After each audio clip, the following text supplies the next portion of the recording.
નમસ્કાર, પ્રણામ, જય અરુણાચલ. પારસમણીનો સ્પર્શ. લોખંડને સ્પર્શે લોખંડ પણ સોનું થઈ જાય, એવી આપણે વાત સાંભળેલી છે. અહીંયા બીજા અર્થમાં છે કે પારસમણીનો સ્પર્શ એટલે કે પારસમણી જેવા ઉચ્ચ કક્ષાની પ્રબુદ્ધ વ્યક્તિઓના સંસર્ગમાં આવવાથી કેવી ક્રાંતિકારી ઘટના ઘટે. રૂબરૂ ન મળી શકીએ પણ ઘણા વિદ્વાનો થઈ ગયા, સંતો થઈ ગયા કે એમની હાજરીમાં આપણે એમને મળી શક્યા નથી સદે, પણ શબ્દોથી એમને મળ્યા અને એમના શબ્દો, એમના વાક્ય એક નાનકડી ચિનગારી, નાનકડું સૂત્ર આપણા જીવનની દશા બદલી નાખે, આપણા માટે પારસમણી બની જાય. પરમ પૂજ્ય શ્રી વિનોબા ભાવેના સંદર્ભમાં શ્રી હરેશભાઈ ધોળકિયા ભુજ કચ્છ મિત્રની અંદર ઘડીક સંઘમાં લેખ લખેલો છે અને નામ આપ્યું છે પારસમણીનો સ્પર્શ, અને એમાં શ્રી વિનોબા ભાવેની વાત કરી છે. આખા લેખની PDF સાથે સામેલ કરું છું, એની હાઇલાઇટ્સ.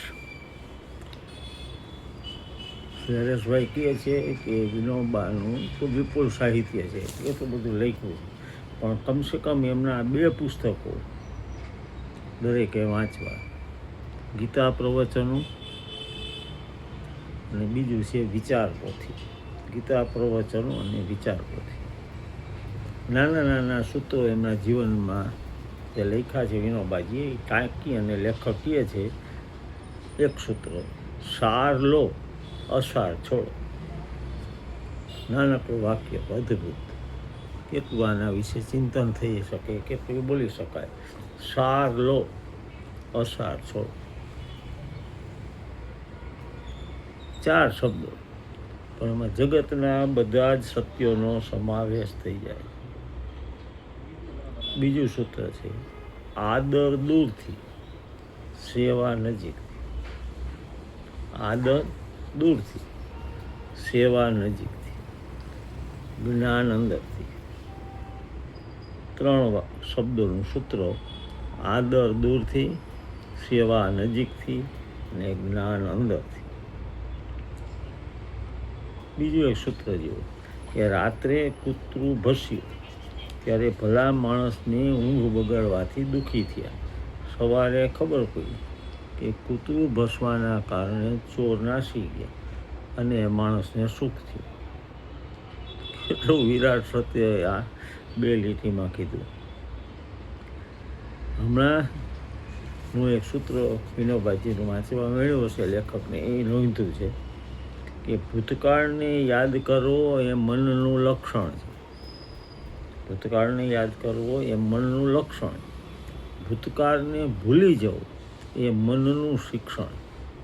મનને જો પ્રશિક્ષિત કરાય તો ભૂતકાળને ભૂલી શકાય. નાના નાના શબ્દો. વિનોબાજી કહે છે કે ન ભૂલવું એ મનનું લક્ષણ છે, તે બરાબર છે, સહજ છે, પણ આ લક્ષણને પોષવું ફરજિયાત નથી. મનુષ્ય મનનો ગુલામ નથી, મનનો માલિક છે. મન એનું કહે એવું એને બનવાનું છે. મન તો એક યંત્ર છે, એનો ઉપયોગ કરવાનો છે, પણ એના માટે મનને પ્રશિક્ષિત કરવું પડે. જન્મોના જે કચરા છે એને દૂર કરવા માટે વિનોબાજી કહે છે કે મનના ભૂતકાળના કચરાને કેમ સતત દૂર કરતા રહેવું અને મન કેમ સ્વસ્થ અને તાજું રાખવું, એ શિક્ષણ અને કેળવણીનો વિષય બને છે. મનુષ્યને બીજી જે પણ કેળવણી લે, પણ સતત અને 24 કલાક જે કેળવણી લેવાની છે તે છે મન પર જાગૃત ચોકી રાખવી અને તેનું જૂનું વાસી કચરાછાપ નકારાત્મક બનતું અટકાવવું. આ માટે શું કરી શકાય? તો વિનોબાજી કહે છે કે આપણે આપણા મનને એવું કેળવીએ કે જૂના દોષો, ભૂલો, અવગુણો, પાપ પોતાના કે પારકાના ભૂલી જઈએ એમાંનું કશું પણ યાદ ન રાખીએ અને જૂના પુણ્ય સ્મરણોને યાદ રાખીએ, એ ક્યારેય ન ભૂલીએ. આગળ કહે છે કે ભૂતકાળને ભૂલવાથી મનનો મોટા ભાગનો સંસાર નાશ પામે.